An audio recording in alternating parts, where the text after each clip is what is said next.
Venho aqui, pessoal, mais uma vez. Fiquei sabendo que a banda Calcinha Preta está aí selecionando música.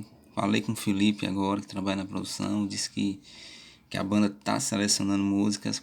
Onde eu me lembrei, ontem teve um comentário lá na sala de aula do meu curso e fui falando da Calcinha Preta. Hoje, quando eu entro no Instagram do Calcinha Preta, tava lá uma postagem de compositores precisando de música. Foi daí que eu lembrei da música que eu fiz pro Calcinha Preta. Já tem mais de 5 anos essa música feita.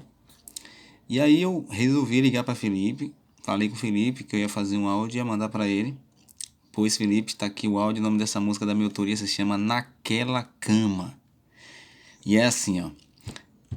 Naquela cama onde a gente dormiu, eu passei a conhecer todo o seu modo de mexer. Você mexeu bem gostoso, e eu fiquei dengoso e só querendo te ver. Naquela cama onde a gente dormiu, eu passei a conhecer todo o seu modo de mexer. Você mexeu bem gostoso, e eu fiquei dengoso e só querendo te ver de quê?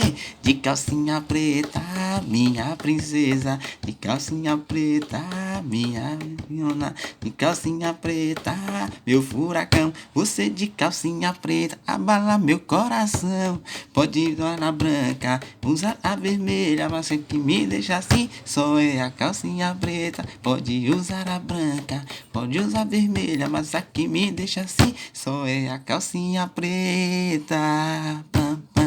Naquela cama onde a gente dormiu. É nessa pegada, a música é a cara de Daniel Dial, a cara da calcinha preta, a marca registrada dessa música aí. Música da Alexandre Carvalho, conhecido também como Shankeber, cadastrado lá na Abramos de Salvador, como eu falei com o Felipe, e estou aí para poder ajudar essa banda maravilhosa que tem muita história, a música do nosso forró lindo aí.